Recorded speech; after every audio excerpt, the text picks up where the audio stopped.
Hey, don't even think about touching that dial because Gene Rossi's coming up. He's Seabiscuit. He's closing, trying to snatch victory from the jaws of defeat and become the Democratic nominee for lieutenant governor. He's way behind, but he's closing, and he thinks he's got a shot in this race. And why not? It's wide open. Susan Platt certainly hasn't closed the deal. She's still doing rallies or something at Trump National. What that's got to do with being a lieutenant governor, I have absolutely no idea. I haven't seen a single policy position from Susan Platt since she got in the race. Her platform is Trump sucks. Okay.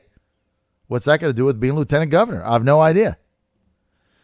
And Justin Fairfax, the favorite, he's waiting for the endorsement from the Washington Post. He's been silent. I'm telling you, this Democratic race for lieutenant governor is wide open. I don't know who's going to win. Fairfax should win. He's the favorite. But I don't know. I think it's wide open. Probably the strongest candidate they have in the fall is Gene Rossi. He's going to be with us in a moment. He's getting outspent 9,001. Joining me now is Gene Rossi. Gene, former prosecutor, state's attorney, and all that good stuff. He's got the credentials. He's running for lieutenant governor on the Democratic side. He's your happy warrior. He's not mean and nasty. And, this thing is wide open. He's got a shot, even though he's getting outspent 9,001. Gene, good to have you with us, man.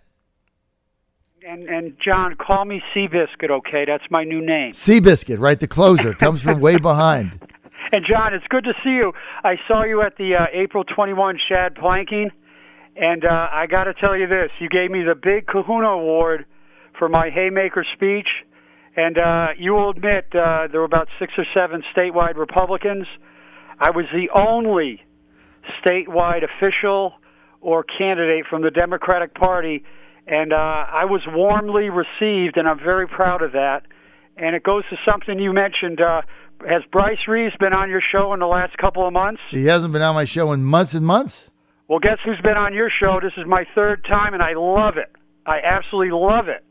And my wife loves it, too. She's probably listening right now. But thank you for having me. Thank you. Well, look, I appreciate the fact that you want to talk to people. And you do get the Big Kahunas Award for going to Shad Planking. You were the only statewide Democratic candidate there. And you had a chance to make a speech and engage with people. And, you spent several hours there talking to people.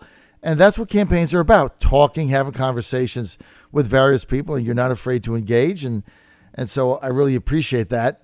But look, here's the irony of the Gene Rossi race. This is the irony of it.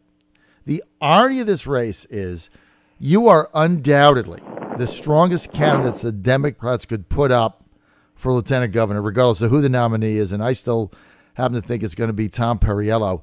But regardless of who the Democratic nominee is, Gene Rossi is unequivocally the best candidate that the Democrats could put up.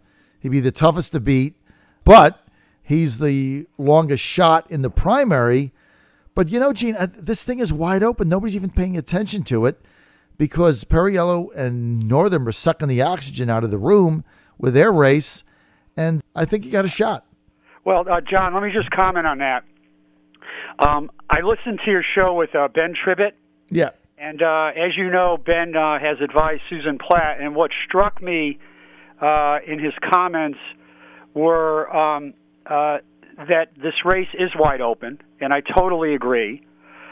Number 2, he called me a fantastic candidate. My wife is really upset with Ben because he said that Justin is better looking than me. My wife was very upset about that. I'm joking, of course. Mm-hmm. But my point is this. I have gone to many debates with Susan and Justin, and they're friends of mine. And I humbly submit to you that when people talk after the debates, John, especially the Fairfax County debate that was about a week ago, people said that I won significantly. When I was in Stanton, it was the 3 of us. I won significantly. Even before the NAACP in Northern Virginia last Saturday, I hit a home run, and here's why. I obviously do not add diversity to the ticket, either color or gender. But what people are starting to do, even in the Democratic Party, is that they are rejecting identity politics, and they are looking at the qualifications of the person. Martin Luther King said, judge somebody by the content of their character and not the color of their skin. I think savvy Democratic voters are starting to realize that if you take my resume, put it on a table, and put Justin's and Susan's next to mine, I have a fantastic resume, because it's not just that I was a prosecutor with the Justice Department for 30 years, got awards, a Lifetime Achievement Award. They did a documentary about my work in Hollywood. Before that, I worked with several governors. I worked with Chuck Robb, Jerry Belials. I worked for the governor of Connecticut. I worked with Bill Clinton, and I ran a small business for 12 years. I and my three brothers ran a lumber business for 12 years. I drove a truck, a forklift. I handed out paychecks. I now teach. I have the whole package, and people are realizing that. But here's the thing that really makes me excited. They're now seeing that I'm not just passionate about the issues. I'm a fighter, but I also listen to people with divergent views. And going back to the shad planking, after I gave that haymaker speech that you called it, 3 members of the NRA approached me, and we had a wonderful discussion about the Second Amendment, how sacred it can be, how sacred it is, and the importance of protecting gun rights. But we also came to an agreement on certain issues regarding, people with mental health issues should not possess guns if they have serious mental health issues and record of violence. Having instant background checks. We were agreeing on certain issues, and it was respectful. You can be passionate and a fighter, John, but you can be respectful of each other. And that's what I want to do. And people are realizing it. I'm so darn excited. I can't tell you how excited, because you said I was roadkill. Then last April you said I was 12-1, and now, John, I think I'm 3-1. The odds are 3-1 I'm going to win. I've got you at 6-1, but that's better than roadkill or 12-1. I'll take 6-1. And 6-1, you got a shot, because here's the thing: Justin Fairfax has not closed the deal. No. That's the bottom line here. Fairfax, who's been campaigning, who's a friend of mine, and I like him, and I predicted he was going to win, but he's not closed the deal. And he's been campaigning since 2013, 13, 14, 15, 16, 17, 5 years campaigning. He's not closed the deal. And Susan Platt, I don't know how you get elected lieutenant governor without taking any policy positions for lieutenant governor. I mean, maybe she should be running for Congress in the 10th district against Barber. That probably makes sense. Or she could go say Trump sucks every day. How that translates. Look, if you're in government in Virginia, here's what you have to do. You have to work with the administration. Yes. If you're lieutenant governor, you have to work with the governor, and you're going to have to work with the Republican Senate. Yes. It's going to be Republican Senate in 2018, and it's going to be a Republican House. Maybe the Democrats pick 4 or 5 seats. It's going to be, you got to work with Republicans, you got to work with the governor, and you've got to work with the presidential administration in order to get things done. So going around saying this person sucks and that person sucks, I don't see how you get anything done. I really don't. Well, so I don't John, know what her platform I did is. want to comment on something. You mentioned the Washington Post. They may endorse one of us eventually, and it could be Justin. But guess who is not endorsing? Richmond Times-Dispatch, the Norfolk paper, and the Roanoke paper that I've heard. Now, the Roanoke Free Press endorsed me, but the other newspaper in Roanoke, I don't think they're endorsing. So if those newspapers are not endorsing, you know what that says? It's wide open. That Justin, who has been running for office for 5 years, and Susan, who's been in and out of politics for a long time, they can't pull the trigger and endorse somebody. Now, the Washington Post, I don't know if they're going to endorse. I'm hearing they're not going to endorse because they haven't reached out to me to interview me, and they won't endorse without an interview. Right. Well, so I haven't been interviewed yet, John. If the Washington Post does not endorse, and they might, if they don't, that's a damning statement. That's a damning statement, and it's a statement that helps me. Agreed. And I think they're looking at me, and they're saying, God, this guy is really, really qualified. He could really make a difference. But he doesn't add diversity to the ticket. That's the main complaint about me. Yeah, I don't add anything to the ticket in terms of color or gender. But you know what? We have to rise above it as Democrats. We got to pick the best person. We got to get beyond that, and so I think you're the most formidable Democrat. But here's the thing: I mean, Justin hasn't closed a deal, and that's the bottom line. And I'm a friend of Justin's, and I've been for him a long time. But I call it like I see it. You know, here we are, 13 days out. Justin Fairfax should be ahead big. He's not closed a deal. Not a good sign. I tell you the other thing: if you're Justin Fairfax and you're sitting around waiting for the Post to endorse you a second time like they did in 2013 over Mark Herring in order to put you over the top, that's not a good sign either. So there's just not good signs here for Fairfax. And I still think he's the favorite. I think somebody's going to have to beat him, but it's not a done deal. I'll put you at 6-1. I'll put him at now 2-1, and Susan are probably at 5-2, only because she's going to tap into that angst. And, you know, a lot of people that I've talked to are going to vote for her simply because of the gender issue, which is exactly what you just said. Doesn't make any sense. But I think you had as good a shot in this as anybody. Look, if you're Gene Rossi, you couldn't have hoped to be in a better position on May 31st than you are right now, based on the fact that you entered a race with somebody who was the established front runner and you're getting outspent big. Right? And here you are 2 weeks out, and you still got a shot.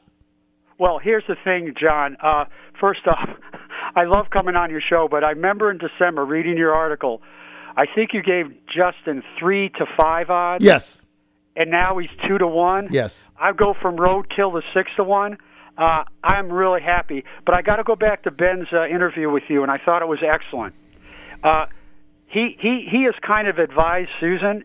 But what he said was so profound in saying it's wide open, and to come for those words to come out of his mouth is incredible. But he did say this, and I totally agree with him, that nobody has been paying attention to the LG race because Tom and Ralph, both good people, have been taking the oxygen out of the room. And they're now starting to focus. There are 13 days left. And I can tell by my Twitter account, my Facebook, people are starting to go to my website, GeneRossi.com, by the way, GeneRossi.com. But they're starting to look at me. And if you go to my website, John, I have a lot of meat on the bones. I have policy positions. I have a 2-page bio of me. 2 pages. And here's why. Voters deserve to know for whom you're voting. They need to know the warts. They need to know the good parts. And number 2, they need to know your positions. If you go to the websites of my opponents, with all the utmost respect to them, there's not a lot of meat on the bones. It's a lot of cotton candy provides you a nice sugar high, but not a lot of nutrition. Mm-hmm. If you go to my website, you're going to get some nutrition and information. And people are responding to. I can't tell you how excited I am. I can't. Well, look, you know what? Your enthusiasm shows through, no doubt. I know you're working hard. Now, you're going to get outspent here in the final 2 weeks. I know. How do you overcome that? By my message, by my passion, going out and meeting with people. I'm going everywhere, John. I went to Middletown, Virginia on Memorial Day. 1,200 people live in that town. It is a red town. I happen to have been born in Middletown, Connecticut. But I went there for a reason, not only because it was Memorial Day, of course, and they were. It was the first year that they had the memorial set up. They just built it. But I want to go everywhere, John. I want to go to every shad planking event in the state of Virginia.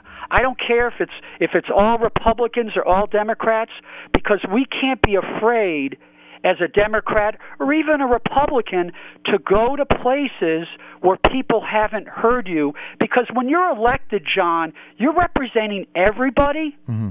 You're representing everybody, not just a D or an R. And that's going to be me. I mean it from the bottom of my heart. And the other thing is, people are starting to react. I'm a medical survivor.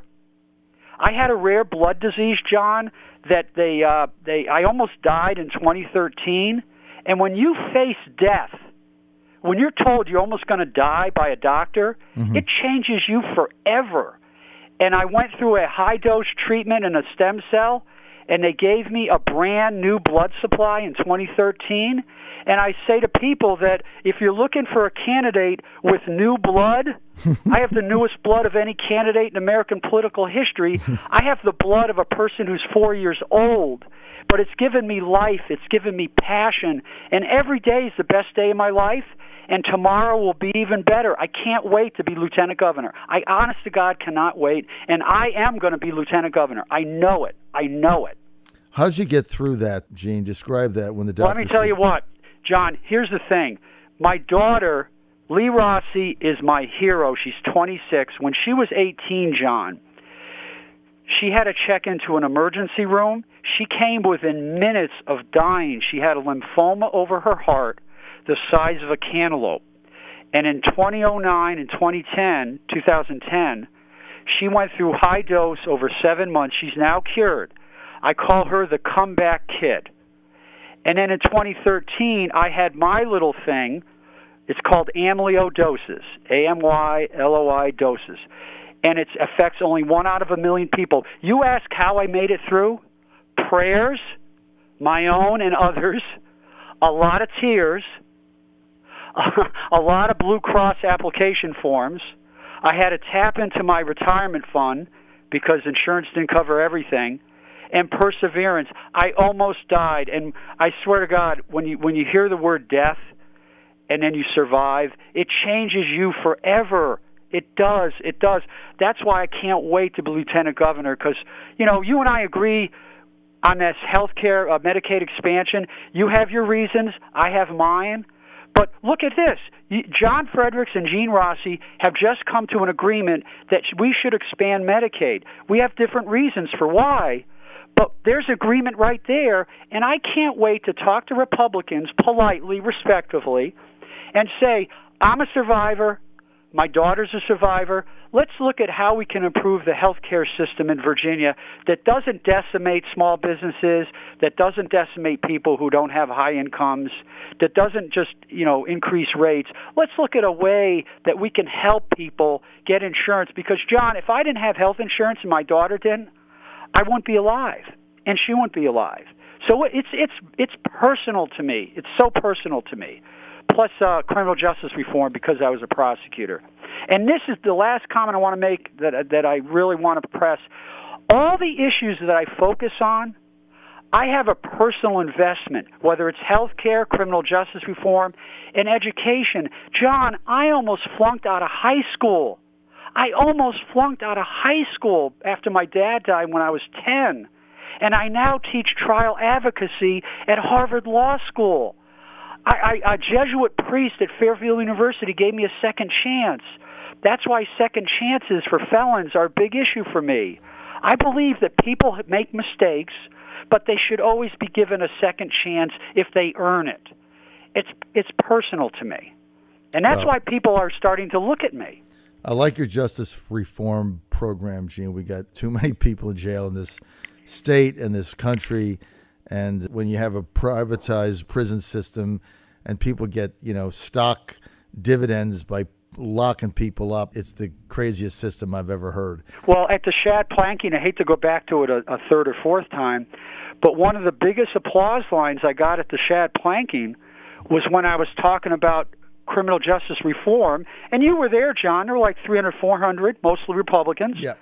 And when I said addiction is a disease and mass incarceration is not the cure, and we don't need to build more prisons, we have to be more creative in criminal justice, I got a pretty good applause from that. And I was very proud of that. I was very proud to be at that planking. And I got to give a shout-out to Bobby Scott, Congressman Bobby Scott. Right. Bobby was there. He showed up. Yeah, he always shows up. He's a good guy. We kind of joked, John, that we kind of felt like we were either at the Alamo or Custer's Last Stand. Well, probably somewhere in between. I'm out of time. I want to thank Gene Rossi for being with us. Hey, I can't wait to be back after I get the nomination. Well, we'll have you back next week. We'll have you back again before the 13th. Gene Rossi, more info. Democrat running for lieutenant governor, GeneRossi.com, Gene, Gene, Rossi.com. Gene, thanks for being with us. Thank you, sir. Bye-bye. I'll be back.